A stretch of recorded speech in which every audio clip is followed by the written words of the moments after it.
Hey everybody, welcome to Campus to Contracts. I am your host, Brendan, and joining me as always is Mason Williams, our agent, the best agent, the only agent that you need to know.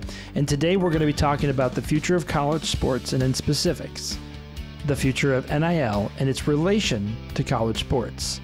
So obviously get your seatbelts on because this has been a very fast time here over the course of the last couple of years. Ever since you left college yourself, this entire environment's changed.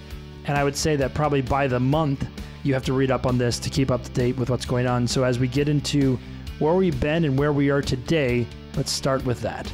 Yeah, Brendan, hey, college football, specifically college sports, has changed so much. I graduated from college in 2020. So, 4 years later, 3.5 years later, the anatomy of college sports is completely different.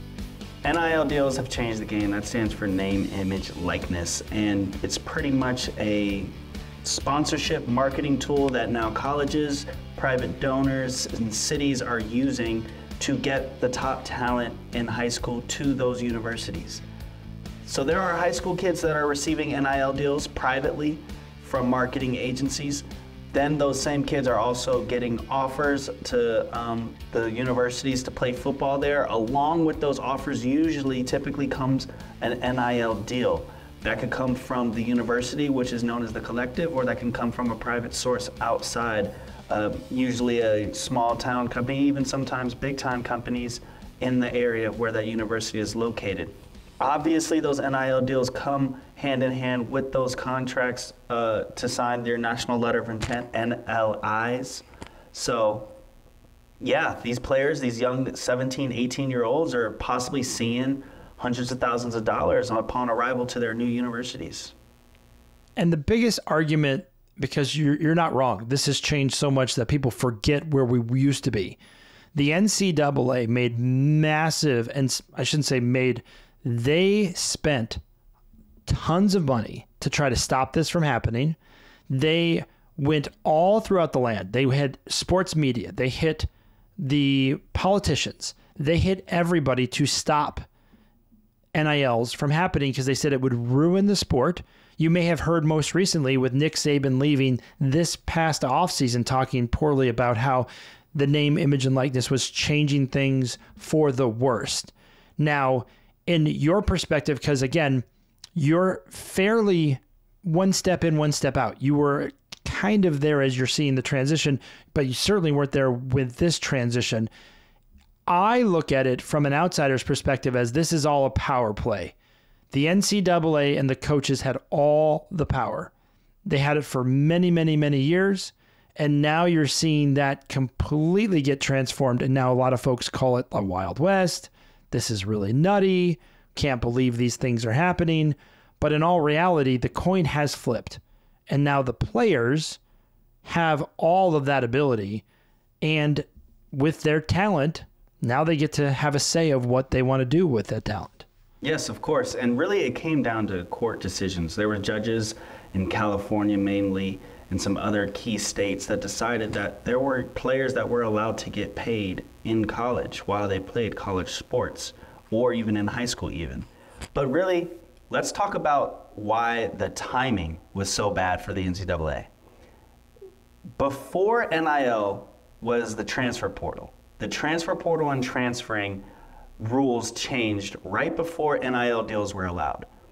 As soon as those transfer portal rules came into play, the NIL deals were allowed. With both of those working in tandem, there are guys that are transferring schools that were starting at those prior universities and they're leaving to other universities just simply because they can get more money. The NIL problem by itself probably wouldn't be as big of a deal if players weren't really allowed to transfer with the free will that they have today. Imagine a player having the old transfer rules that I had my first time transferring, where you had to get a release from a coach, or you couldn't transfer within the same conference, or you couldn't transfer within the same level, FBS or FCS, Division 2, 3. Now that you're allowed to transfer any which way that you want, along with the NIL deal possibilities and these universities establishing their collectives and bringing in money outside of that scholarship money just to give to players, it's become a circus for transferring. It's literally every single year, twice a year, it's a mess. So here's where I struggle with this. I understand the argument about it being a mess, and I certainly understand your argument that the NIL in combination to the transfer portal is just been something they're not prepared for. But I think this is the meal that they set on the table. When you had coaches previously who could leave middle of their contract for a better contract to another team, and the players not only could not follow them, the players were stuck with whatever coach arrived. So your entire future of that game in the prime of your life, where you made a decision at 16 or 17, and that coach leaves, and you're stuck with that program, whoever the new coach is, whether they agree with you, you may go from a 3-4 to a 4-3. That's a huge deal. Yeah. It's a massive deal on defense. You may go from an option to a shotgun to an I-form, different formats. So in my opinion, when you look at where we are today, you can't help but look at the past and say, hey, how we got here was coaches leaving programs and these players being completely handcuffed and not have that ability or that freedom. You had that freedom to go into a transfer portal, but you needed the blessing of a coach. That is a hard pill to swallow if your coach had just left. Yeah, you're absolutely right. I mean, I call it musical chairs because there's guys moving schools and switching spots all over the place. But you're absolutely right. Now there's player empowerment. Now coaches at those current universities have pretty much the same transfer rules as now the players at that same university. When a coach leaves, it's possible for the players on that team to move to the same university as that coach. It's definitely possible for that to happen. The coach could definitely bring players over with him. You saw that with Coach Prime when he brought his players from Jackson State to Colorado. So, and you're seeing it now with all this coaching changes. Once Saban left Alabama, there was a big coaching change. Coaches took that spot, and then those kept left vacancies, and then other coaches went to those vacancies, and some of them brought some of their players from their old universities with them to those new universities using the transfer rules that they had available to them. So, and with the NIL money on top of all of that, there's no school that's ever completely out of the hunt year to year. You could have a bad year one year. If your pockets are deeper than a lot of other guys around you, next year you can have a completely different roster and the season can go a completely different way. And with young kids and young talent, that you're not wrong about that at all. The other thing that I think is really hard to even gauge at my age, let alone to think about this as an 18 or 19-year-old, these kids all talk. They are not in cocoons. They are not speaking to each other. They talk about the deals they're getting and what they're being offered. There is just normal human nature, jealousy, there is pride, there is the ego. So if you're the best wide receiver and you're hearing about an NIL deal of another wide receiver and you think you're better than them, you're going to go and prove that you're better than them in the college sport. And by all means, I understand that aspect. There's a lot of emotion tied up in these decisions, and these are young men we're talking about. People forget that. 18, 19, 20. It's not like you're talking to a lawyer, 50-year-old, making a bad decision, who, again, can still make a bad decision. But these are very young people. Yeah, most definitely. And, a lot of them are signing deals with agencies so that they do have somebody who can kind of get that 20,000-foot view over the entire situation. Some of them have their parents that are steering them, and some of them are just doing it by themselves. So you're going to come up with a lot of different characters, a lot of different people, and a lot of different mindsets as this process continues. But over the next 2 to 3 years, I think it's just only going to continue to elevate. Schools are going to get more money. Donors are going to be more, encouraged to donate and to participate in their university's football program and other programs alike to be more dominant. Because now that you can pretty much pay the best player in high school to come to your school, or some of the best players that have proven themselves throughout the country every single year, there's no reason for guys and girls to not get paid and go to the schools that want them that bad. At the end of the day, they'll still be able to graduate. They'll still be within the NCAA eligibility rules. Not much changes for them. It just comes down to Do you want to go? Do you want to stay? And there's more factors now than ever when it comes to transferring schools and now even picking schools coming out of high school. So you don't foresee in your future, you don't see this settling down. You see this going to another speed. So my next question to you in the next 2 to 3 years, if you see this ramping up, what is the likelihood of anything occurring to slow this down, to allow your team an advantage over, to keep a player there, to not have him leave or her leave? I mean, in men and women's sports, both.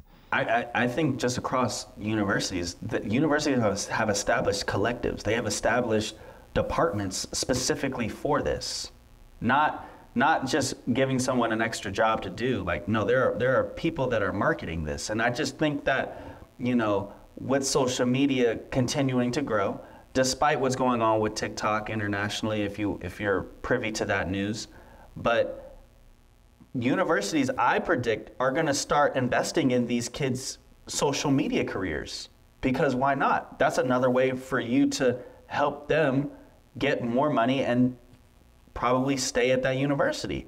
They're going to be able to be tying down to a certain way of life situation. I wouldn't be surprised if they start hiring other students to film their day-to-day athletes. I remember when I was at Duke University, they had a Zion cam when Zion Williamson was playing there. Imagine that in today's world. They have the Zion cam before practice, after practice, during practice, going into class, leaving class, stuff like that, where, you know, these schools have obviously the resources and they have the money, so why not invest even more into the player? Because these kids are growing up in a social media world. Who would say no to having a free camera crew every single day to do their social media for them, maybe even have social media management on top of the NIL money and the deals that they have? They're going to just be like regular celebrities, just a way younger than they were 4 years ago. Well, they do argue about people growing up much later, and you're arguing for them to grow up much faster to take care of the financial picture. What schools in your mind into the future do you feel have a distinct advantage in this world than the ones that are just either don't care or not involved? I think that the universities, if we're just talking about football, that have the most support. I'm looking at Texas A&M. I'm looking at Texas. I'm looking at a lot of Big Ten schools like Michigan and Nebraska and Penn State. You know, a lot of schools that have typically always had a strong alumni base. It doesn't necessarily mean that they have the richest alumni, but they have the biggest alumni who still care about the sports, who still care about their school and have school pride. You're going to see those universities start to gain a lot of momentum very quickly. There's a lot of universities that are pouring into their facilities even more so, trying to keep up with the times and spending a lot more money. And now that you have universities who are also like the NFL teams in their city, like Nebraska, like Boise State, or, you know, other schools that are in small areas, San Diego State now that San Diego doesn't have an NFL team. Schools like that are the city's main source of football, source of sports, source of entertainment. I think you're gonna see those schools start to grow even more. Oregon grow even more. You know, you're going to see these guys take advantage. Texas A&M grow even more. Ole Miss grow even more. Auburn even more. When you look into the future in the NCAA, especially for football, which is something you're very intimately involved in, very much knowledgeable on, when you look at the SEC dominance and you look at all these conferences getting much larger, like the Big Ten, the Pac went away, and then you have all these conferences, I see the traditional programs having a lot of pride. I agree with that. But the financial markets and the ability to handle those, I think you've already seen that. And with the playoff picture getting bigger, it gives a bigger piece of the pie, the ability to get to that playoff. And with the playoff getting larger, in the next 2 to 3 years, you're going to see a lot more teams really try for that 1 year. Because you can say, listen, we got a junior quarterback, we're ready. We just need a couple defensive backs, we need a couple offensive linemen, and we'll really take it to the next level. And when you're talking about a playoff, I think the playoff is moving I can't recall off the top of the moment, but I know it's going from 4 to 12 or 16, correct? Yeah. So let's also keep in mind that the tax states, the states with no income tax, they might have a bigger jump than most of the other states in the country as well. But along with the playoffs, like you said, it's going to give a chance for a group of 5 school to get into the playoffs. That's going to be very key. And then naturally schools make more money when they make the playoffs, when they make bowl games, and when they win those bowl games, and obviously the national championship. But I think because of the NIL deals and because of the transferring, you're not going to see Alabama win every single one. You're not going to see Georgia win every single one. You're not going to see the same 4 or 5 teams win every single one. You're going to see which schools are going to be methodical about bringing in the best players, spending their money on these players. It sounds like an NFL team. It's crazy. And how they're going to sustain that over time. I don't think there's going to be any more teams that have true dynasties, because the rules are too loose. The NIL deals are too wide, too out there. And I think that any school now has an ability to change anything within 1 year. So the next 2 to 3 years, football is really going to have, NCAA football is really going to have a new birth, if you will. And a lot of the old guard are going to fight that, as we can see. But the future is certainly bright for one group, and I think that's the players. Yep. So for the players that are coming up, and you have this talent and this ability to be able to play at the next level. And the next level, you are elite. I don't care. If you make it to the NCAA and you're playing football, you're elite. You're one of the few. NFL is on a whole nother level. But you have an opportunity to take advantage of the education, to take advantage of the financial situation that can help you both today and into the future, much further along than we've ever seen. I think you're going to, in my opinion, I think that's the best part about the story. And I really encourage those kids to reach out to the right people to help them, to help guide them. Money changes folks. It changes folks no matter what your age is. And you're young, and I can see it change, and it would have changed me at that young age. I imagine, Mason, you probably looked differently at life if these NIL deals were rocking and rolling. So it's important to surround yourself with some good people, and that's hard to say to a 16, 17, 18-year-old person. So this starts at high school, folks. Getting the right people around you so you're not mismanaging this opportunity in front of you. Most definitely. I think that you at least need to get a financial advisor, CPA, and have the situations covered prior to receiving your actual NIL payments. Make sure everything is set before those payments start coming in, and don't spend all the money. You're getting free money. Why not save it? Why not invest it? And why not have it work for you in the real world and make you more way down the line? Imagine if you didn't have these NIL deals, you wouldn't have made any of this money while you're in college anyways. So save it, keep it, use it for smart things, smart decisions. You can have a little bit of fun with it. I'm not going to say not have any, but just realize that this is a lot of money that 4 years ago you would have never even seen. It's only going to get bigger and brighter and better for those kids. So looking forward to these stories. Again, I will also predict one other thing. The sports writers will continue to get more bitter about this, because you know who doesn't have any NIL deals? The sports writers. So I can only imagine covering an NCAA game where the player makes more than your entire paper does in a year, because that's what's going to happen, folks. That's the reality of the situation. And these sports writers are human. They have some pride, and they use their words to kind of spike the drink, if you will. So they're not your friends. They're going to get more bitter.